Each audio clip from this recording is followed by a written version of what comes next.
சற்று முன் கிடைக்கப்பெற்ற மிக முக்கியமான செய்தி ஒன்று வெளியாகி உள்ளது. திராவிட முன்னேற்றக் கழகத்தின் ஆலமரமாக இருக்கின்ற ஸ்டாலின் அவர்கள் 2026 சட்டமன்ற தேர்தலுக்கு பிறகு ஒட்டுமொத்தமாக ஆலமரமே சரிந்து விழுவது போல் 2026 சட்டமன்ற தேர்தலில் திமுகவின் ஆட்சி நிச்சயமாக ராஜினாமா செய்யும் என்ற தகவலை தற்பொழுது உறுதி செய்துள்ளார் எதிர்க்கட்சித் தலைவர் எடப்பாடி பழனிசாமி அவர்கள்.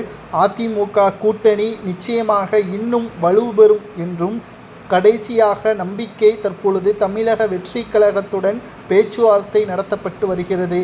திமுக என்னதான் 13 கட்சிகளுடன் கூட்டணி இருந்தாலும் விஜய் அவர்களுக்கு இருக்கின்ற செல்வாக்கும் அதிமுகவின் பெரும்பான்மையும் இணைந்துவிட்டால் நிச்சயம் திமுகவிற்கு மிகப்பெரிய சிக்கலாக மாறிவிடும் என்ற தகவல் தற்பொழுது உறுதியாக நம்மால் கூற முடியும். கருத்து கணிப்பின் முடிவுகள் தற்பொழுதே வெளியிடப்பட்டு வருகிறது. 2வது ஆண்டிலேயே 20% வரை ஓட்டு வங்கிகளை தமிழக வெற்றி கழகம் வைத்திருப்பதாகவும் நம்மால் பார்க்க முடிகிறது.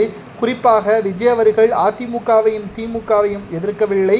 எனது அரசியல் எதிரி திமுக தான் என்றும், அதற்காக என்ன வேண்டுமானாலும் செய்வேன் என்றும், தமிழக மக்களை மிகவும் மோசமான நிலைமைக்கு தள்ளியது திமுக அரசுதான் என்றும் கூறியிருக்கிறார்.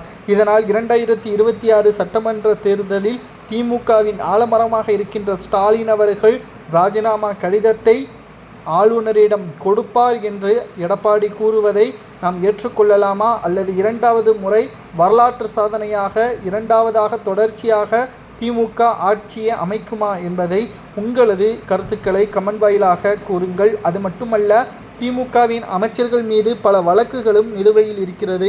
இவர்களுக்கு மீண்டும் வாய்ப்புகள் வழங்கப்படாமல் இருந்தால்தான் நிச்சயமாக மக்கள் ஓரளவிற்காவது திமுகவின் மீது மதிப்பு இருக்கும்.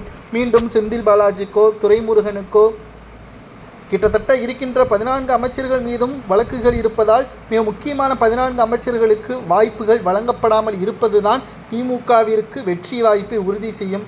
மீண்டும் அவர்களுக்கு வாய்ப்புகள் வழங்கப்பட்டால் அதை வைத்தே எதிர்க்கட்சியினர்கள் பிரச்சாரங்களை மேற்கொண்டால் திமுகவினருக்கு எதிர்க்கட்சி அந்தஸ்தை கூட இழக்க நேரிடும் என்ற தகவலை நம்மால் உறுதியாக கூற முடியும். 2011ஆம் ஆண்டு எப்படி எதிர்க்கட்சி அந்தஸ்தை திமுக இழந்ததோ அதே நிலைமை 2026 வரும் என்று எதிர்க்கட்சியினர்கள் கூறுவது சரியா தவறா என்பதையும் மறக்காமல் கூறுங்கள்.